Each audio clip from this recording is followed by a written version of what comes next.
Hi friends, welcome to Pendems kitchen.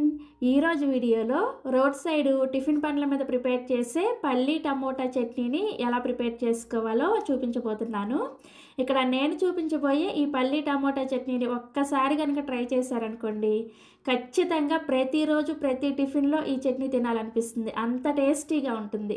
So ఇక ఏమాత్రం ఆలస్యం చేయకుండా ఈ టిఫిన్ బండి మీద ప్రిపేర్ చేసే పల్లి టమోటా చట్నీని మనం ఇంట్లోనే ఈజీగా ఎలా ప్రిపేర్ చేసుకోవచ్చో ఈ వీడియోలోకి వెళ్ళి చూసేయండి. ఈ పల్లి టమోటా చట్నీని ప్రిపేర్ చేసుకోవడం కోసం స్టవ్ ఆన్ చేసి ఇలా ఒక ప్యాన్ పెట్టుకొని అందులోకి 1 కప్పు వరకు పల్లీలను వేసుకొని వీటిని లో టు మీడియం ఫ్లేమ్లో కలుపుకుంటూ ఫ్రై చేసుకోండి. ఇవి పైన కొద్దిగా రంగు వచ్చేంత వరకు ఫ్రై చేసుకోవాలి. మంటని హై ఫ్లేమ్లో పెట్టుకొని ఫ్రై చేసుకున్నారంటే ఈ పల్లీలు అనేవి కొంచెం మాడిపోయినా సరే చట్నీ టేస్ట్ అంతా కూడా చేంజ్ అయిపోతుంది. టేస్ట్ అస్సలు బాగోదు. అందుకని ఓపికగా లో టు మీడియం ఫ్లేమ్లోనే కలుపుకుంటూ చూసారా, పల్లీలు ఇలా పైన కొంచెం రంగు వచ్చేంత వరకు ఫ్రై చేసేసుకొని ఈ పల్లీలని ఒక ప్లేట్లోకి తీసుకొని రెడీగా పక్కన పెట్టుకోండి. నెక్స్ట్ ఇదే ప్యాన్ స్టవ్ మీద పెట్టుకొని అందులోకి ఒక 2 టీ స్పూన్ల దాకా నూనె వేసుకొని వేడి చేసుకోండి. నూనె వేడైన తర్వాత ఇందులోకి మీరు తినే కారానికి తగ్గట్టుగా ఒక 5 నుంచి 6 వరకు పచ్చిమిర్చిని ఇలా ముక్కలుగా కట్ చేసుకొని వేసుకోండి. నెక్స్ట్ ఇందులోనే ఒక మీడియం సైజ్ ఉల్లిపాయని కూడా ఇలా కొంచెం పెద్ద ముక్కలుగా కట్ చేసుకొని వేసుకొని ఈ ఉల్లిపాయని జస్ట్ 1 నిమిషం పాటు ఫ్రై చేసుకోండి.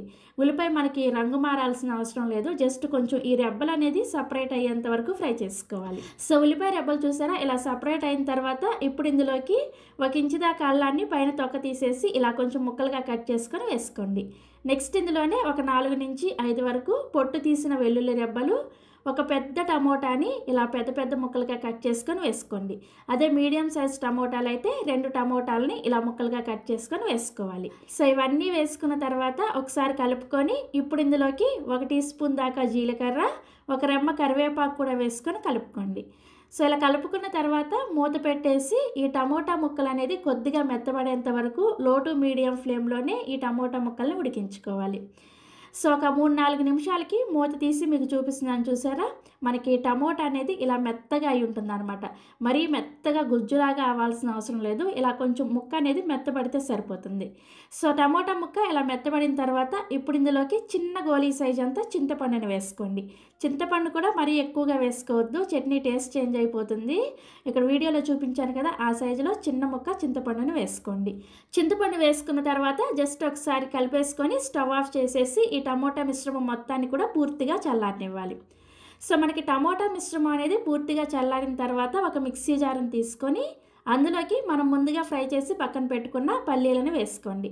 నెక్స్ట్ ఇందులోకి పూర్తిగా చల్లారిన టమోటా మిశ్రమాన్ని కూడా వేసుకొని ఇందులోనే మీ రుచికి సరిపడా ఉప్పును కూడా వేసుకొని అవసరమైతే కొద్దిగా నీళ్ళని వేసుకొని ఈ చట్నీని బాగా మెత్తగా గ్రైండ్ చేసుకోవాలి.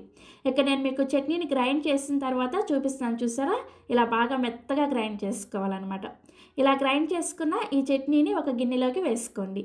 నెక్స్ట్ ఇప్పుడు ఈ చట్నీకి తాలింపు పెట్టుకోవడం కోసం స్టవ్ ఆన్ చేసి సేమ్ ప్యాన్ని స్టవ్ మీద పెట్టేసుకొని అందులోకి ఒక 2 టీ స్పూన్ల దాకా నూనె వేసుకొని వేడి చేసుకోండి. నూనె వేడైన తర్వాత ఇప్పుడు ఇందులోకి 1/2 టీ స్పూన్ చొప్పున ఆవాలు, మినపగుళ్ళు, పచ్చిశనగపప్పు అండ్ జీలకర్ర ఒక్కొక్కటి 1/2 టీ స్పూన్ చొప్పున వేసుకోండి. నెక్స్ట్ ఇందులోనే 2 ఎండుమిర్చిని కూడా ఇలా సగానికి కట్ చేసుకొని వేసుకొని ఫ్రై చేసుకోండి. ఈ పోపు దినుసుల్ని ఖచ్చితంగా లో ఫ్లేమ్లోనే చక్కగా ఫ్రై చేసుకోండి. సో పోపు దినుసులు ఇలా చక్కగా వేగిన తర్వాత ఇప్పుడు ఇందులోకి ఒక రెమ్మ కరివేపాకును కూడా వేసుకొని కరివేపాకు కూడా క్రిస్పీగా అయ్యేంత వరకు ఈ తాలింపుని ఫ్రై చేసుకోవాలి.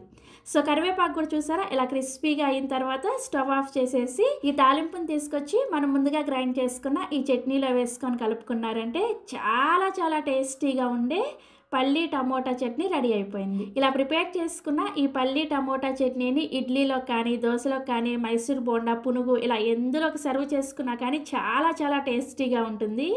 సో తప్పకుండా ఈ చట్నీ రెసిపీని ఒక్కసారైనా సరే ట్రై చేసి చూడండి. ట్రై చేసిన తర్వాత మీకు టేస్ట్ ఎలా అనిపించిందో ఈ వీడియో కింద కామెంట్ సెక్షన్లో నాతో షేర్ చేసుకోవడం మర్చిపోరు కదా. అలాగే మరిన్ని Emmy tasty and secret recipes కోసం పెండెమ్స్ కిచెన్ని సబ్స్క్రైబ్ చేసుకొని పక్కనే వచ్చిన గంట సింబల్లో ఆల్ అనే ఆప్షన్ని ప్రెస్ చేయండి. Thank you.